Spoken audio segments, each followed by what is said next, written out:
Hello, hello, hello. Welcome to UPSC Wallah. I am Sonia Ahuja and today we are going to learn theories of international relations.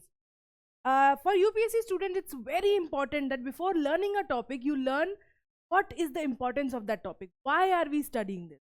So, especially when you're learning topics like theories, because oftentimes it is assumed that we either don't need theories or we should know all the theories. With this particular theory of IR, I'm going to tell you that it is going to help you in understanding IR optional के कई सारे topics, as well as when you will be learning about foreign policy. This very theory is going to help you understand how India and its neighbors and their foreign policy is made. So let's get started. What are international relations? Before we understand कि international relation की theory क्या है, what are the different theories of international relation, it is very important for us to understand कि international relation itself क्या होता है. So the definition of international relation is study of interaction between international actors. As simple as that, it is the study of interaction between international actors. International relation को हम international studies और affairs भी बोलते हैं, international affairs कई बार, and this is all used interchangeably, but they all have a separate meaning. However, for students, we oftentimes use these three words interchangeably. So interaction between international actors. So interaction का क्या मतलब है? What type of interaction are we looking for? War, trade, treaties, agreement, diplomacy, communication, strategic friendship. All the news of international relation that you read, where it's talking about what is happening in terms of trade, what is happening in terms of strategic friendship, when they have military strategic trainings, all of those, including all the communication and any exchange of people or information that is happening between state and state actors, is called, it comes under international relations. Now, who are these actors? Who are these actors specifically? Sovereign states, right? Sovereign states. So which are the sovereign states? India, US, Pakistan, Germany, all these are sovereign states. So nation state are assumed to be one of the biggest and most important actors on the international platform, but they are not the only ones. Other than state, we have intergovernmental organization. What are intergovernmental organizations? Any organization that is formed because of a agreement written between two states, nation states, is an intergovernmental organization. So UN, USA, ASEAN, SAARC, NATO, all of these are intergovernmental organizations. That means they are formed through a relationship or a legal agreement between two states. Next is international non-government organizations. What are international non-government organizations? These are organizations on the international platform that are not affiliated with any government. So like Amnesty, Oxfam, these are NGOs, international non-government, non-profit organizations. इसके अलावा non-governmental organization में एक और चीज आती है, any organization that is not affiliated by the state. So जितनी भी anything other than nation states and all these all these SAARC, NATO and all these countries coming together, उसके अलावा जितनी भी organizations है, they all come under this. That also means that organizations like Taliban and organizations like ISIS, or countries that are right now not sovereign exactly, like Palestine, their government and their organizations also come under this. So international non-government organization is essentially organizations that are functioning on the global level but are not associated with any particular nation. And last, multinational corporation. Multinational corporations are what? Corporations are businesses that are functioning on a global level and have impact on the global level, but are not, can be linked to a state, but function all over the world and has an impact on the international platform. So these are the actors. So international relations क्या होता है? Let's repeat. International relation क्या होता है? It's nothing but the interaction between the actors on the international stage. So in anything that happen in between these people, anything of these actions are called international relations. So everything, whether it is a war, whether it's a peace treaty, whether it is a meeting of two leaders, whether it is for strategic military training, all of those are considered under international relations. Now that we understand what is international relations, let's move to understanding what is theory. See, when I am teaching and when you are learning, understand very important thing, that you must have a very clear idea of what the word means, because hum colloquially we use very different we use the words very differently than they are actually meant to be. So for example, the word theory is colloquially used as something very different than it is what it is actually. So usually जब हम colloquially we use the word theory, we say, oh, I think this is my theory that this might have happened, right? This is something we say oftentimes, that when we don't know how two events are connected, we fill the gap by a guess and we call it a theory. So is guess and theory same thing?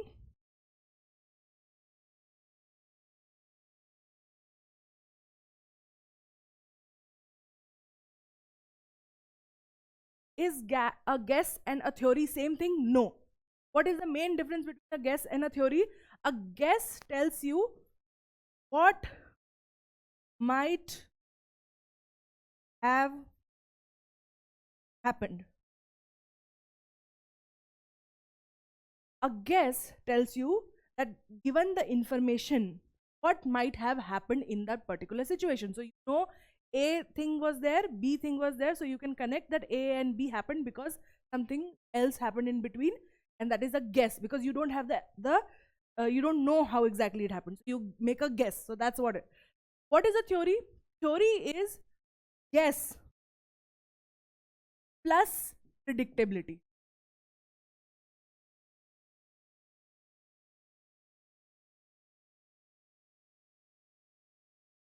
Theory is when you explain something with facts and then you are able to use those facts to predict a future event. Then it becomes a theory. So guess is what might have happened. Theory is what will happen. It is very important for you to understand the difference between guess and theory, because when you are talking about theories, it is important that these theories are very easily replicated all over the world, and it is something that you can use to predict. That's why we call gravitational theory.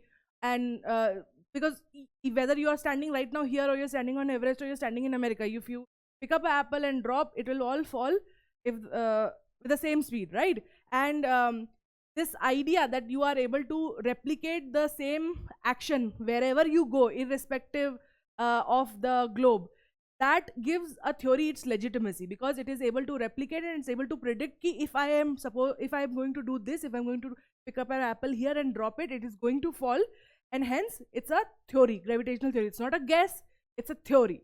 So we are going to study theories of international relations. So what exactly can you guess from this? What are we going to study? What we are essentially saying is we are going to study what has happened in the past with respect to interaction between different state actors, and on basis of what has happened, we have created a list of things that people believe in or people do, and on basis of which we have created a theory, an explanation that tells us what these actors will do in the future. Okay, again I'm going to explain to it one more time. Theories of IR are essentially explanations of events that have happened in past with facts and ideologies, and it's with evidence. They are listing what actors do and why they do it on the international platform, and they're able to predict what they will do in future. And this prediction is very important because this is the basis of our foreign policy. Let's move to the next topic. Oh no, let's cover this. Definition. It's very important that you know the definition of everything, not because you're going to ask for definition, but it is important for you to understand what the word truly means, as in contrast to what we usually use it, because language is a very fickle thing. So what is a theory? Theory is a carefully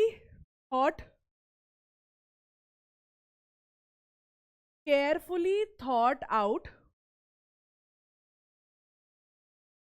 well validated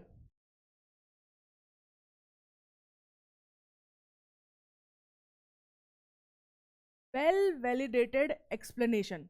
It is carefully thought out, it is well validated. Validated का क्या मतलब होता है? what do we mean when we say something is validated? We have a evidence. That's what it means to be well validated. Then what next is saying? Carefully thought out, well validated explanation of events of natural world constructed using the scientific method. Scientific method, not an abstract way of thinking, not ideologies, nothing. A scientific method. That means, what is a scientific method? That uses facts and that is able to replicate. So that's what they mean by scientific method.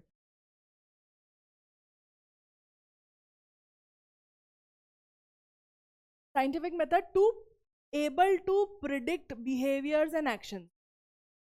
The most important part, able to predict behavior and actions.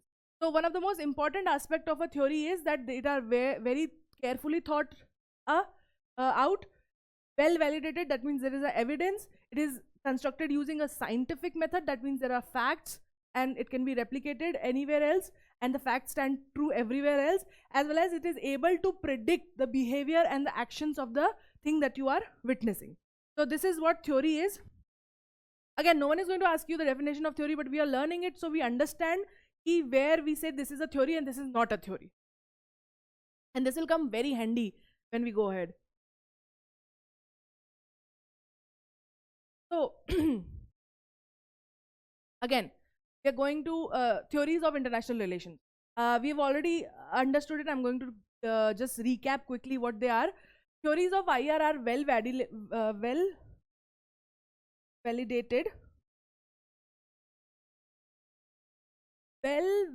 explanation.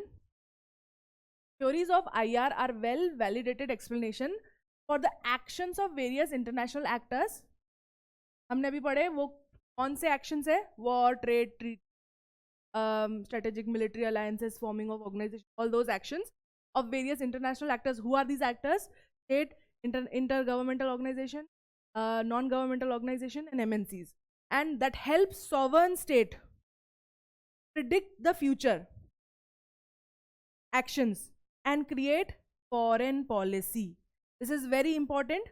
क्यों हम पढ़ते हैं theories? So what is the most important reason why we study international theories is because it helps us to understand, to predict what will be the foreign policy of various states. And it is very important because on basis of that we create our own foreign policy. So let's move on. Before we move on, what are the main theories? So obviously there are a lot of theories given by a lot of philosophers, but what are we going to study, which is important for us right now in UPSC? These are the 5 main theories we are going to study: idealism, realism, liberalism, feminism, Marxism. Between this, we are also going to learn constructivism. Okay, we are going to also study this theory of constructivism. These are, I think, 5 or 6 main ones that is important from both UPSC point of view and are the one which are most prevalent also, most used or most popular in that term. Okay, let's move to theories of IR. सबसे पहले हम क्या करेंगे? अच्छा, now to understand realism, we will have to understand we'll understand idealism.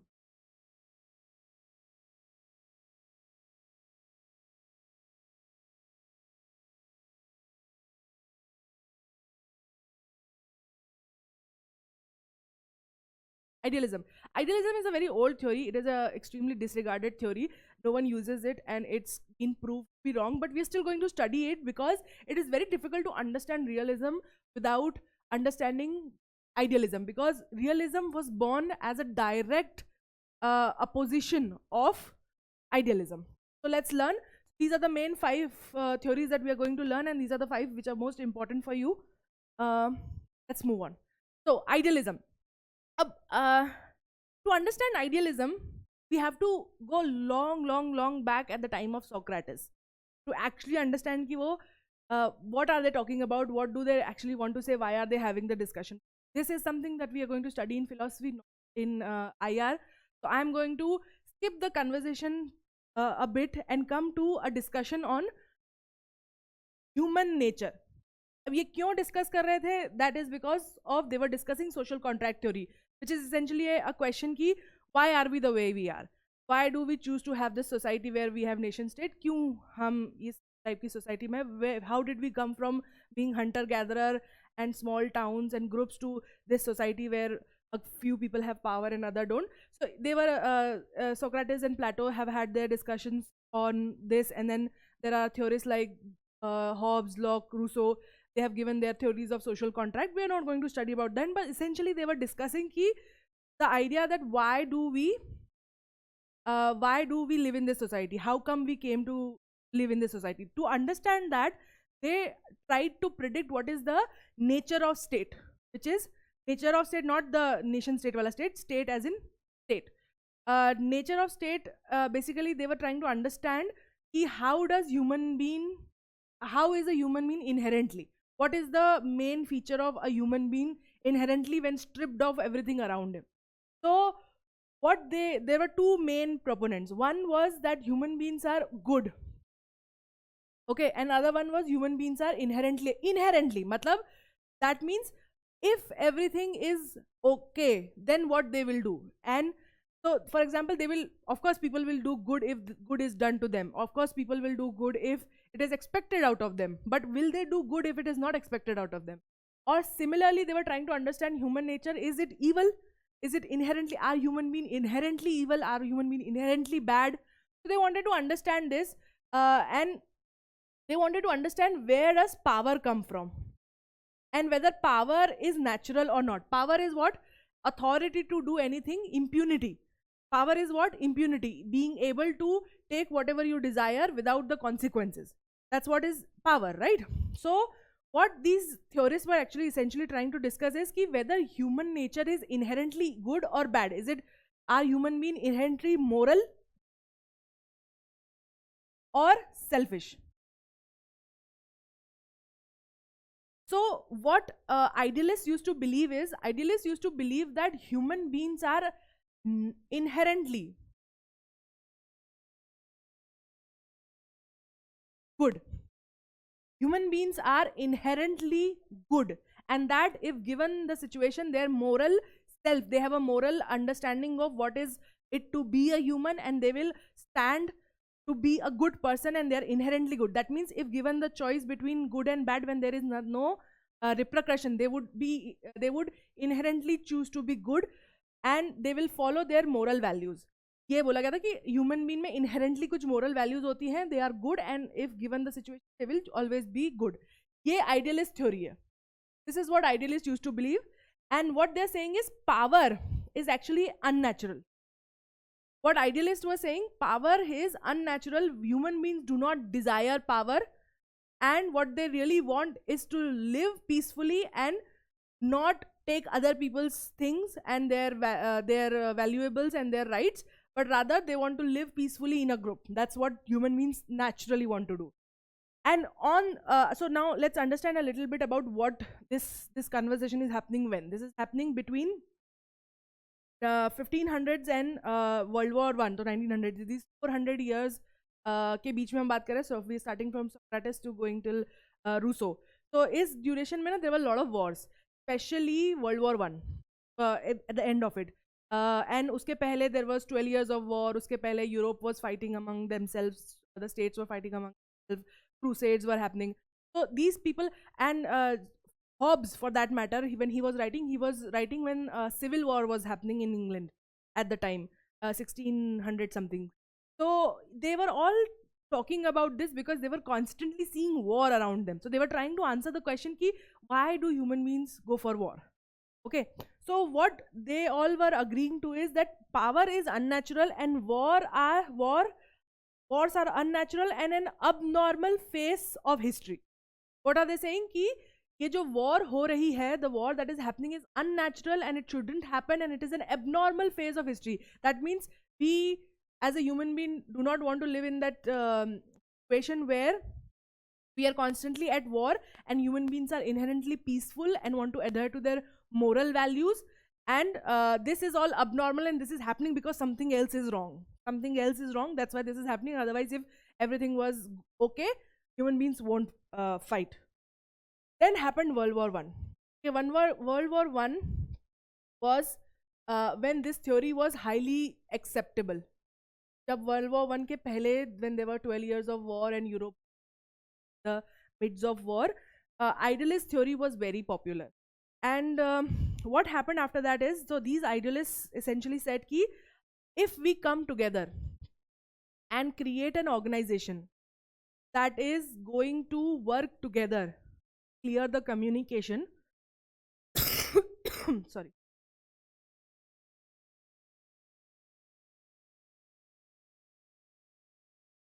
what these idealists were saying, that World War II jab hua, after that they said that if we were to promote international cooperation and to achieve international peace and security, we will have to create League of Nations. It was created in January 1920s, after the end of World War I. And idealists का मानना था कि if we have a clear communication ourselves, if we all come to the same table, if we uphold our moral values, and if we and what are moral values? क्या होती है moral value? Moral values is essentially to have a established understanding of what is good and bad. If we uphold these understanding of good and bad, these moral values, and if we come together and cooperate, then we will be able to have international peace and security, and these wars will not happen. So in accordance to this ideology, they opened League of Nations, which is from where Treaty of Versailles come from. So which is where Treaty of Versailles comes from. And you all know, after the end of World War I, Germany was heavily sanctioned because Germany was found to be on the receiving end of the World War I. That they were the one who started the war. They are the aggressor, and hence they were punished, because they are talking about morals. So morals क्या बोलते हैं? What are morals? कि if you are a good person, you will do good things, you will have good things. If you are a bad person, you will do bad things, you get punished. This is what moral in us. So they decided that they're going to form this League of Nations, and they're going to punish Germany for being the aggressor without questioning why they were the aggressor to begin with. They were all high in their morals. And then League of Nations is also the predecessor of UN. So before we had UN, we had League of Nations. But League of Nations dissolved end of 40s because World War II happened. You all know, I'm not going to go into the history of what happened in World War II, that there was Nazis, Germany. So whatever punishment that the League of Nations gave to Germany, people in Germany felt extremely burdened, and there gave a rise to the idea of Nazi Germany, purity of German Aryan lineage or whatever. And then they decided to come back with their power. So clearly League of Nations failed, essentially. What they were saying up till this point, that oh no, if we uphold our moral values, everything is going to be have peace and security. But then nothing happened. Their values are shattered because Germany came back with double power. So what they were essentially saying is that conscious efforts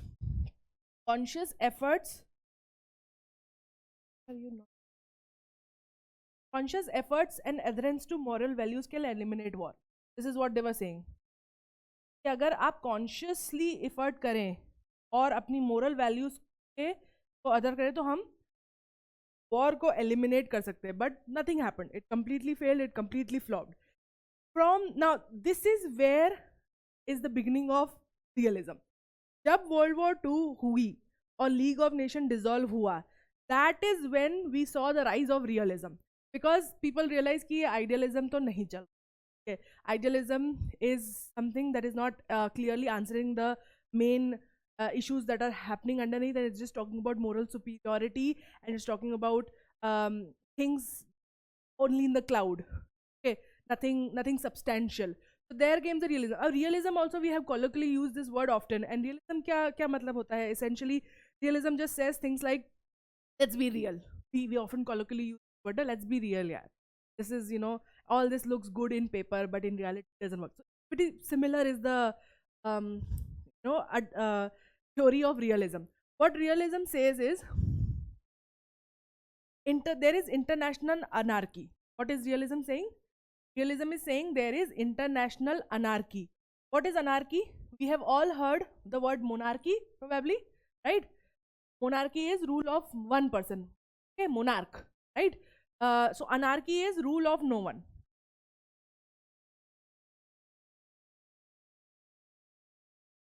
What realists are saying ki, listen, the problem why we have wars is not because we don't have moral values, it's because there is no one to rule us. We are in an international anarchy where there is no one person that has a, because morals change from people to people, right? You might have a different moral. I'll give you an example of veganism.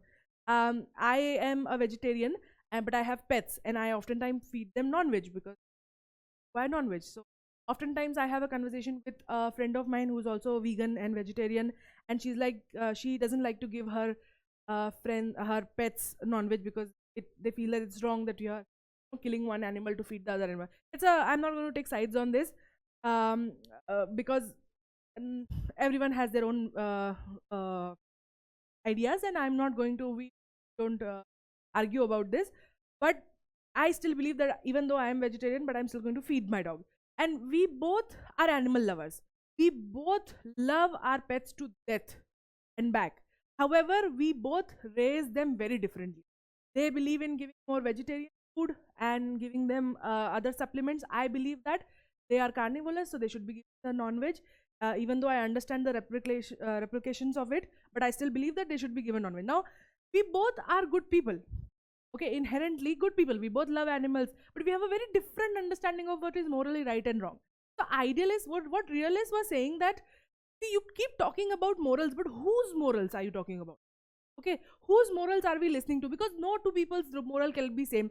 Like for example, when crusade wars were happening, both the sides were fighting and saying the God is on our side.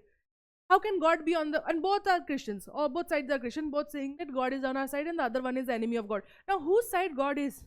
And who is right and who is wrong? So moral values are inherently subjective. Okay, it is impossible to have a fixed standard of moral in the world. So what realists are saying ki dekho, there is international anarchy, there is no one to rule us, so we don't have a set values of moral. So the idea that we are to adhere to morals doesn't stand in the real world. What they're saying is that nation states are the main actors on international platform. Okay, and power is the main driving force with them.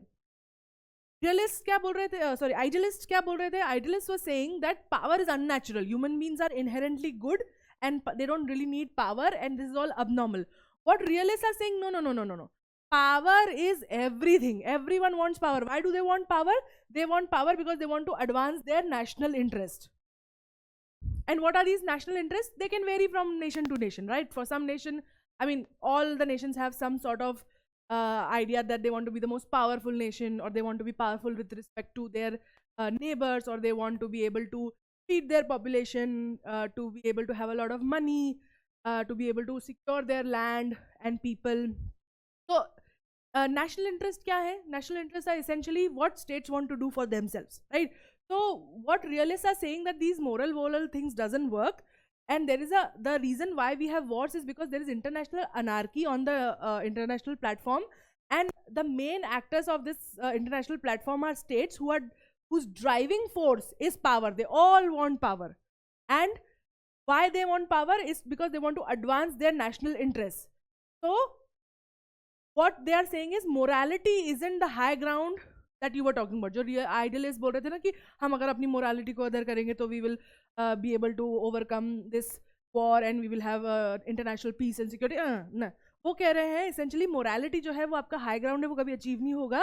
Deceit and violence can be highly effective tools to further states' interest. क्या बोल रहे हैं वो?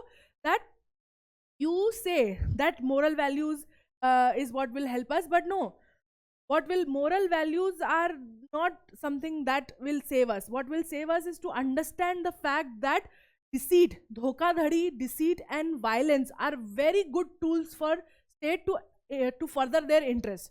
So if I want to make sure that, for example, why do you think India and Pakistan fight so much on Kashmir? Because Kashmir is height. We know this from Arthashastra's point of view that height is an advantage in war. We both the countries want to capture that area because they want to be on the other side of, they want to have the higher ground so that if there is a war, then they can win, right? So both of them so isme both the countries use deceit and violence, they fight, right? And this is a very good tools to get, and it's very important for India to have that high ground. And similarly, if you see why Russia and US have been fighting, same reason, because both of them want to establish a power on the international stage, and they want to further their state actions. They say the driving force of US is capitalism, and the driving force of Russia is communism, and they both think that that is a better world order, so they want to push it so that everyone becomes like them or something. So peace. So what realists are saying, that peace is only achievable if there is distribution of power. So what was the idealist saying? Idealist was saying that if we come together and talk, and if we hold our moral grounds, then we will be able to create a peaceful international platform. What realists are saying, no. You know what is happening? Power is everything. All the states are running to get power, and the only way you can have a peaceful society on international platform is through distribution of power. What is distribution of power? It's when no one country has complete, or no one group of people have complete power over the international platform. Okay, so that's why we will see that this is a much better explanation of what happened after World War II, because after that we have decolonization from British rule, and we have many nation states coming up after that, and as well as we are seeing till World War II, Europe and West was mainly the countries that were there in the conversation, but after that we have seen a huge increase in the value of Asian countries and their power.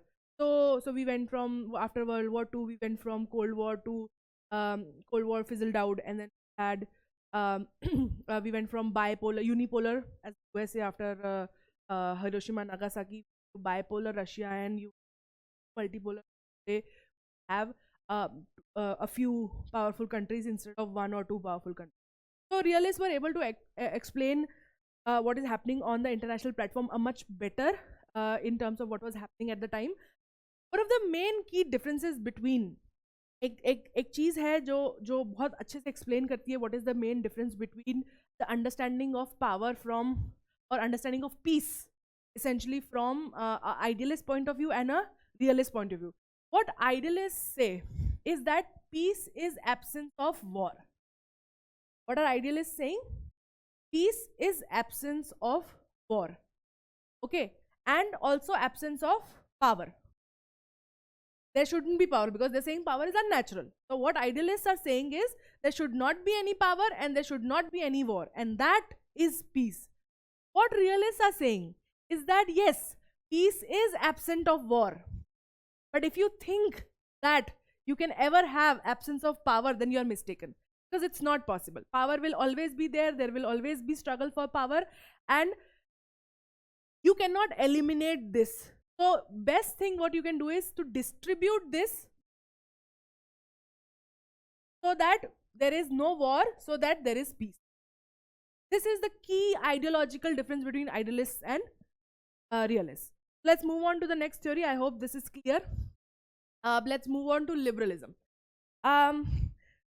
Just like how idealists tried to explain the world around them, and then they saw that what they predicted did not happen, and that gave the rise to the ideology of realism. Similarly, something changed in 1990. Okay, till 1990s, realist theory was very popular and well accepted as one of the most important and good theories of international relations that explains what is happening on the international platform very well. However, in 1990s, we saw that Cold War never culminated into anything. It just fizzled out. We never had a nuclear, everyone got nuclear powers, everyone became equally powerful, and there were economic sanctions and nuclear treaties were happening where states were signing the agreements that they will not use nuclear power. And even we came so close to Russia and US ka war in Cuba, but it never happened. And in 1990s, we also saw one more thing. States that were previously in a war struggle were also cooperating and agreeing, and realists were not able to explain that, because realists का मानना था that two states which are fighting for power will never have a friendship, and they will always be fighting, and there will be war unless the power is distributed. But now in 1990s we are seeing a change. We are seeing that countries that are in lock with each other, like India and Pakistan, US and Russia, even though they are fighting for the same thing, even though they are fighting for the power, they are still somehow underneath having conversation and agreements and businesses and trade and everything. And realists were not able to explain this. Realists were like, this is not supposed to happen. Then came the idea of liberalism. Liberalism is oftentimes also called as liberal internationalism. As you can see, the word only explains what it means. Liberal internationalism. The word liberal का हम इस्तेमाल करते हैं very commonly, which means free. What does liberal means? Free, right? So free internationalism. Internationalism, what? Something coming international. That's internationalism for you, right? So liberalism is also called as liberal internationalism. It is the idea that realists were not able to explain the globalization of world in 1990s. जब Cold War fizzled out, an economic cooperation between states that should be in power struggle, states who were supposed to be in power struggle, we are seeing that they were actually cooperating with each other and actually working very well. And realists were not able to explain this. So what was causing all of this? Globalization. What was happening? This is also when India opened it up its economy, and this is when we have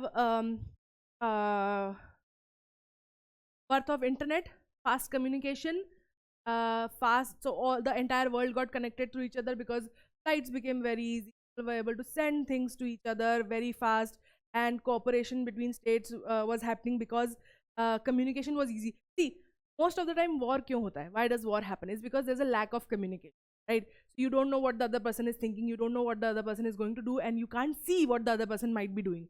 There's always a fear in us. Oh, maybe he's planning to do something, and that's how war starts. But what happened in 1990s is communication became so fast, and communication became so easy and swift and cheap that states just started communicating with each other instead of being in fear. They started sending spies, and they started having conversations and sort of clarifying the confusion if there were any, and that caused altercation between states to reduce. And realists were not able to explain this, because according to realists it should have never happened because power is everything. But then liberals came and said that no, there's something else also that state want other than power. You know what that is? They want to avoid economic loss. What is it that states want other than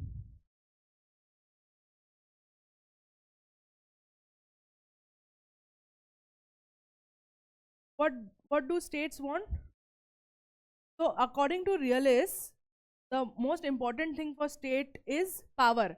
But what liberals are saying is more important than power is the ability for states to able to avoid economic losses and to avoid civilian casualties.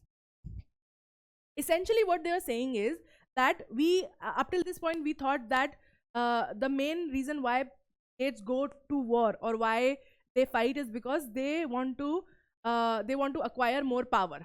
Okay, and the only way to create security on the international platform is through distribution of power. However, what they were clearly missing is that more than getting the power, states were more and more interested in making sure that their civilians are safe, their territory is safe, and they are not having economic crisis. And can someone tell me why this happened? Because this is a very interesting thing. This is a direct cause of advancement of science and technology, direct impact of science and technology. Because now we were able to see and hear, we as citizens of a country were able to see and hear what exactly the government was doing.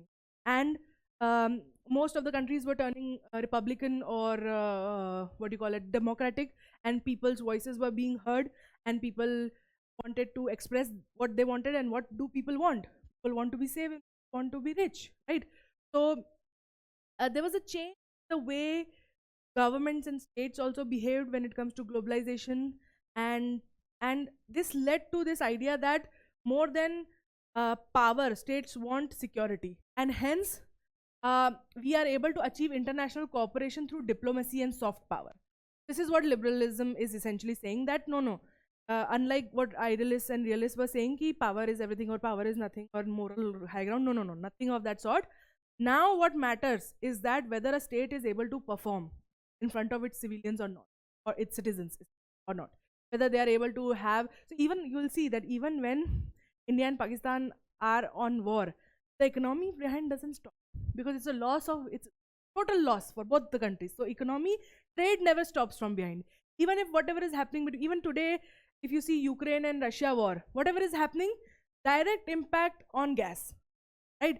And no one wants to, so people are threatening each other with, hum tumhari gas band kar denge, we're going to stop your gas. That's what Europe is struggling with right now, right?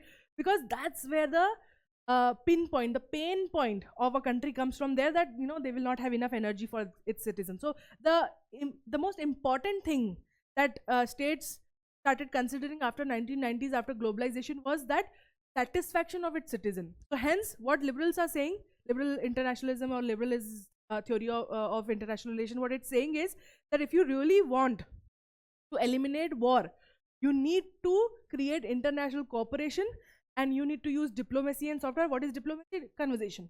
Okay, you need to use diplomacy and soft power instead of using military and power, and you have to create an atmosphere where the states are able to avoid negative consequences. That's what liberals are saying, and this is one of the most popular theories of international relation today. Let's move to the next one. Now this one is a little bit tricky. Okay, abhi tak the ones that you were abhi tak the three that we learned, idealists, realists, and liberalists, these are very understandable theories, because you can see what's happening, where their thought process is coming from. Constructivists are a little difficult to understand, and you really need to be a little bit of a exactly get it. Okay, now how do I explain to you absurdity of construction? Okay, there is a theory, Charvakas. It's a very old theory, Buddhism. Charvakas, inka, what they used to do is written as in the Buddhist books, about how they used to talk about Charvakas, how they are materialistic people, and on response to Charvakas or the rise of Buddhism. So there's a theory which is similar to Charvakas and metaphysical theory, that the world exists because we exist.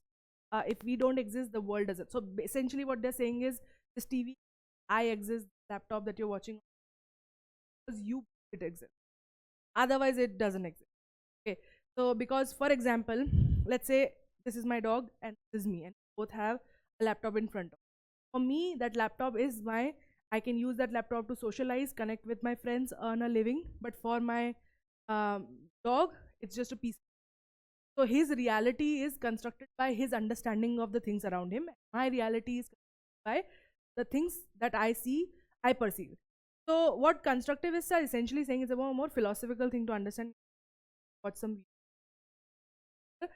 they're essentially saying is that the world around you is constructed because of you.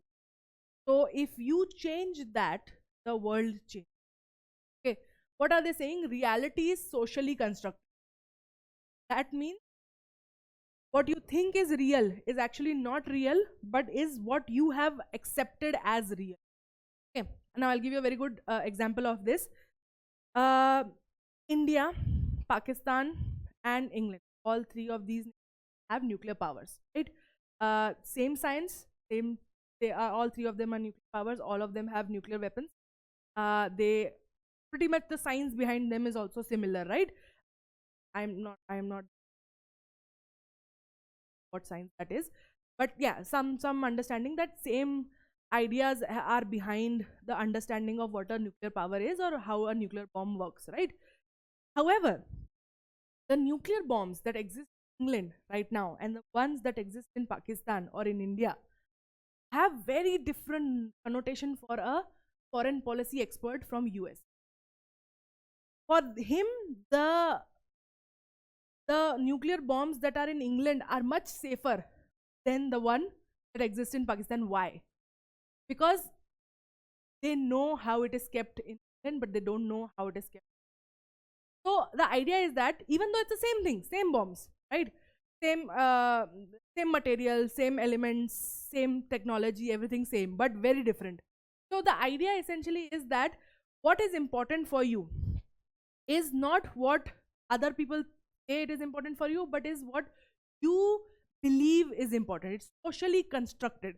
So what constructivists are essentially saying is norm, identity, and ideas are the things that form हमारी foreign policy. Like for example, what they are saying is कि it's not the need for power, it's not the need to have economic safeguard, or it's not the need to have your citizens safe or economic prosperity that states are behind. जैसे जो liberals और liberalism और idealism और realism जो बोल रहे हैं वो सब नहीं है. These are not the reasons why state do what they do.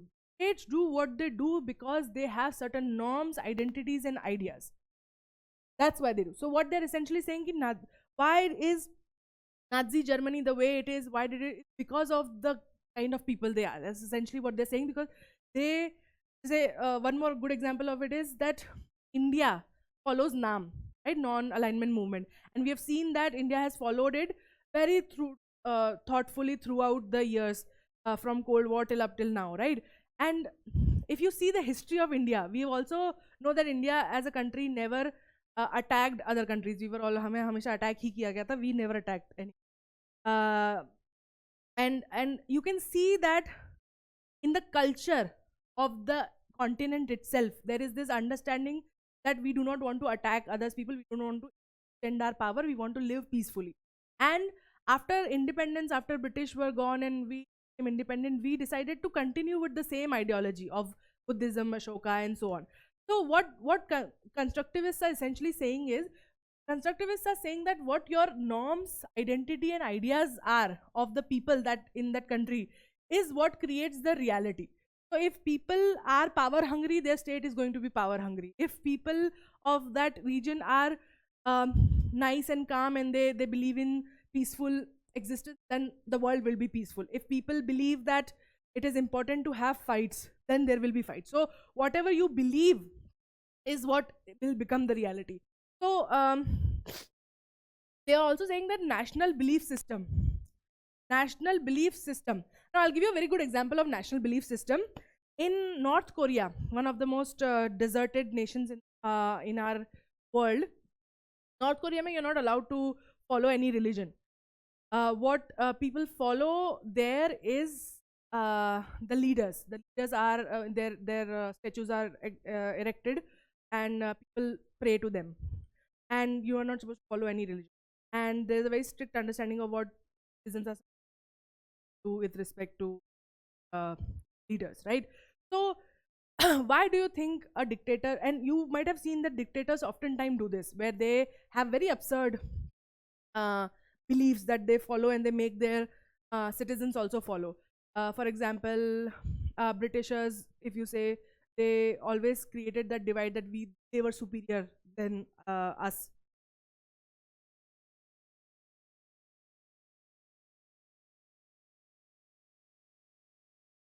So any colony that you go right now, there is always a bit of colonial residue where people prefer white skin because of the ideology that Britishers left.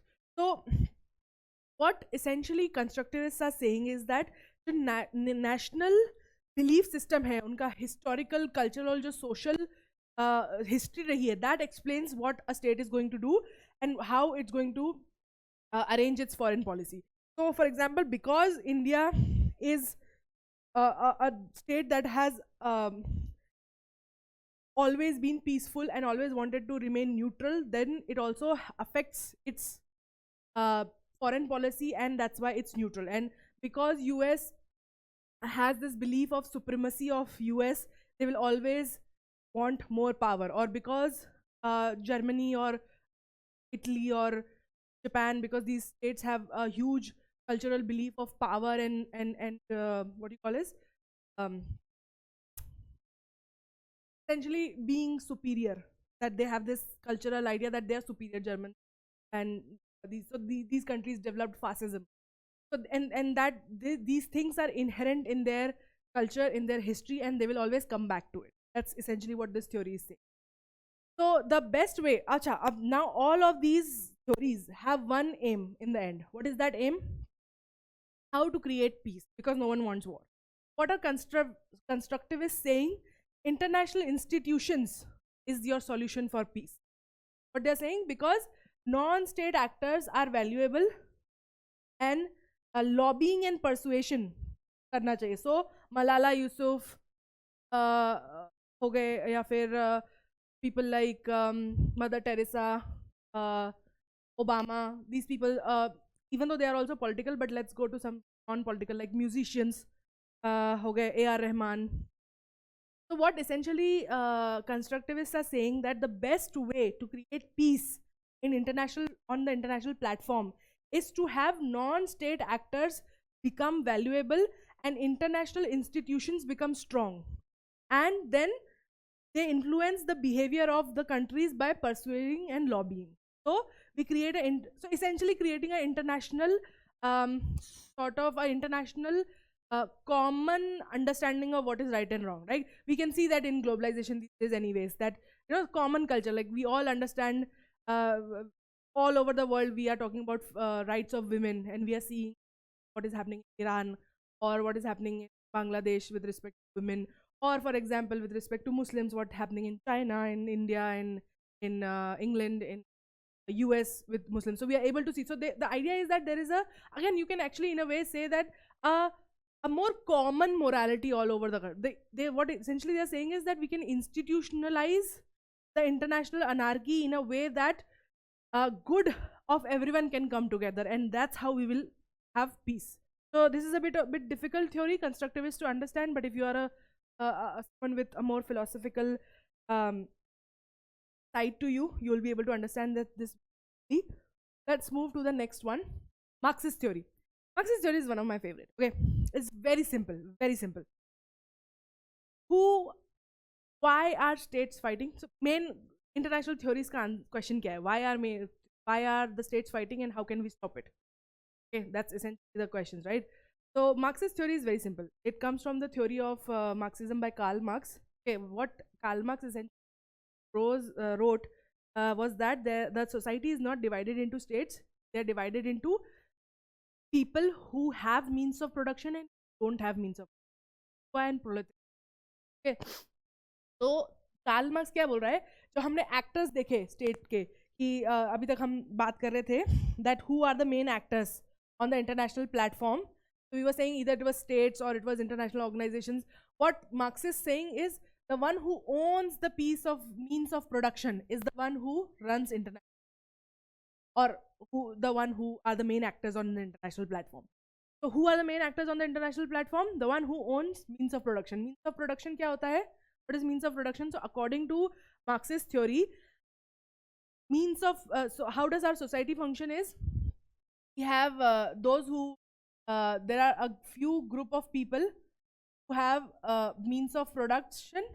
Okay, then there are rest of us who are laborers. We sell our labor and we create profit,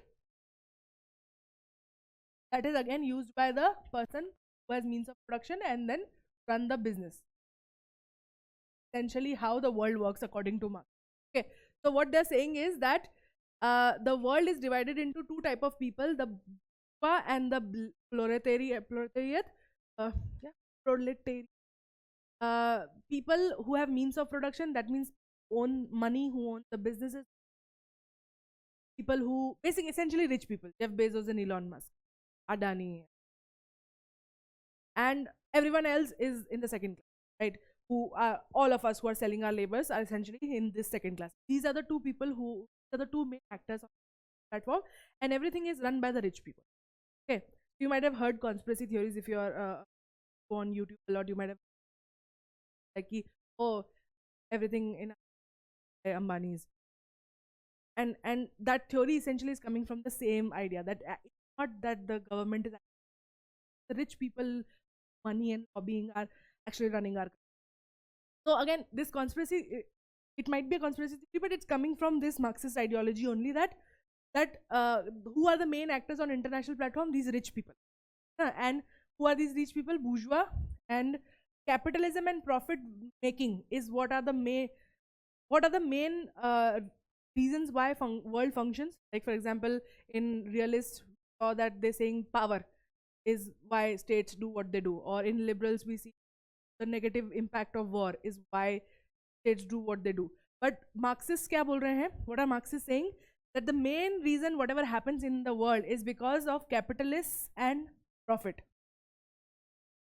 Whatever happens in the world, what is the most important thing, why states do what they do, why states fight, whatever is happening, it's happening because of capitalism and profit making.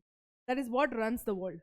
And what, again, now the answer is, again, every theory of international relations answers the same question: how can we stop it, right?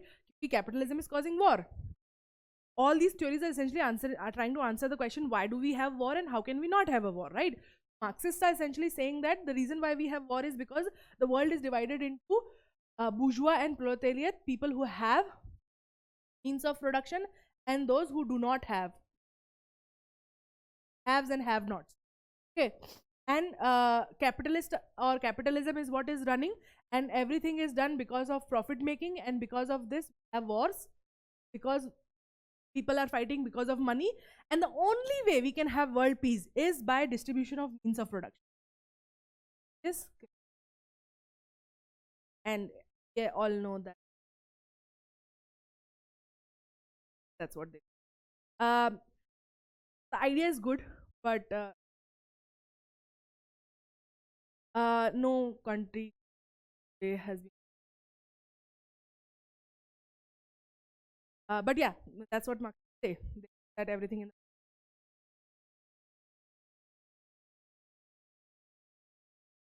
profit, way you can create peace world is by distribution. It's straightforward. Let's come to feminist theory. Just like Marxist theory, feminist theory is also very, very simple and explanation of things, yet very thought-provoking. I'll tell you how. You might have heard about Shiv Parvati, about how they are the half of same thing, right? Or in Japanese, is essentially this philosophy comes from the idea that men and women are not equal but complementary. Okay, they together create one, complete. There are things there are things that men are supposed to do. There are ways men are things women are supposed to do, and women are supposed to be. And when they both come together, then you have a balance. Okay. So what feminists essentially are saying, that there is gender imbalance, which is not wrong. Till date, USA has not elected a president, so this is wrong. So what feminist theory of international relation is saying is that the nature of world is such that everything was supposed to be done equally by men and women because they're complementary, and that's supposed to create a balance. But there is a gender imbalance on the international platform, that there are more men. वो balance नहीं है, वो yin yang का जो balance है वो नहीं है. It's a man's world, and a man's world sees a lot more wars than a women's world. Essentially, not exactly that, but what they're saying is कि it's imbalance because there are too many men, and if there were enough men and women on equal quantity on the international platform, we would have had a balance, and we would have as many wars as we have right now. And I personally am a believer of that. For those who are saying things like there have been war, most of, I believe, most leaders also some ability like a man, but then but my opinions are not important. Even for that matter, what is important is they think. Okay, who are they? They are the people who have power. They think that your and my opinion. But I really like this particular. So what they're essentially saying is that the only way you can have each political theory or each international theory essentially answers to two questions: why there are wars and how can we eliminate it. So what feminist theory of international relations is saying, reason we have wars is because there's an imbalance of gender on the international platform, and the only way to create a peaceful world is to create balance of gender. So women have been excluded from international platform, causing the world to be hostile. Women have been eliminated from the international platform. That's why the world has become more hostile, and the only way or a way through which we can create peaceful society to have more women on the international platform. This is the feminist theory. Pretty simple, straightforward. We'll move to the next one. Okay, so now we are going to just do a recap. Okay, we're going to recap about everything that we have learned so far, and in a good way how to remember it. Okay, the first question is, do you think states are the main actors of international relation? क्या आप समझते हैं कि states जो है वो सबसे main actors हैं international relation के? If you say yes, then do you think human beings are inherently good or selfish? Okay, if you think human beings are inherently selfish, then you are a realist. Okay, or you believe in realism theory of IR. If you believe that states are the main actors of international platform and they are inherently good, then you are follower of a liberal internationalism. Okay. Now, if you say no, I do not think that states are the main actors of international platform, then you come here. Then who drives the international? कौन है ये actors? Those who are driving this international politics. If you say no one, it's all absurd. No one is driving. It's the beliefs of people, norms, and lifestyle. Then you are a constructivist. You believe men are the one driving international politics, then you are a feminist. You believe in feminist theory. If you say capitalists are the one drive international politics, then you are a member of Marxist of India. It's a very easy way to remember all three of them. I'm going to repeat one more time. Okay, do you believe states are the most important actors of international politics? If you are saying yes, then answer the question whether human beings are inherently good or bad. If you think are inherently selfish and bad, then you are a realist. If you believe human beings are inherently good, then you are you believe in liberalism. If you don't think states are the main actors, then you have to answer who runs the international politics. If you don't believe in states, then who? So if your answer is no one, not one person, it just believes history, then you are a constructive. If you believe it's men, then you are feminist. And if you believe sentencing, if you believe that the world is run by men, that यहीं पे colonialism भी आता है. There are other theories also. There are neo-realist theory, neo-liberal theory. We have colonialist theory also comes there, where some people believe that international platform or international run by white people or colonizers, because that is a clear divide between oriental states and developed state or developing state. So they are called colonialists, colonialism, who believe that the world is run by white people. So similarly, if you believe that capitalists are the one who are running the show on international platform, then international. So I hope these 5 theories are clear to you. One of the most important reasons why we study theories of international, so that you can understand where does a state's foreign policy.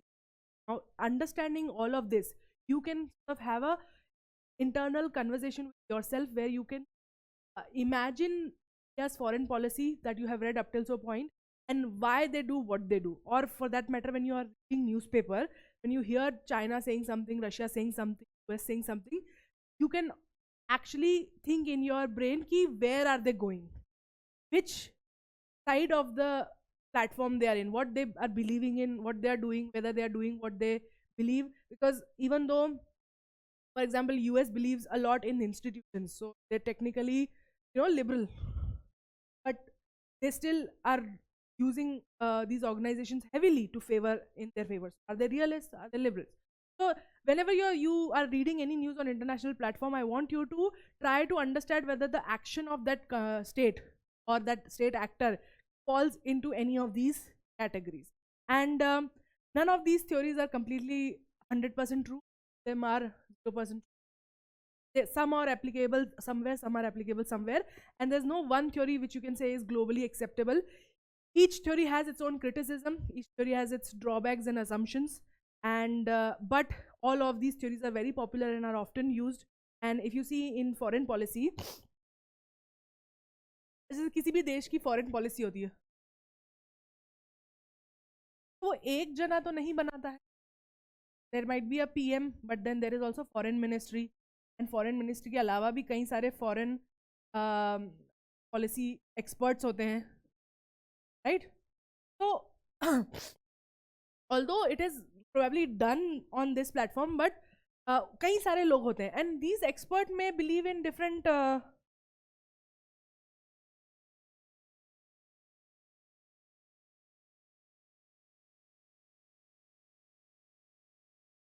so these experts now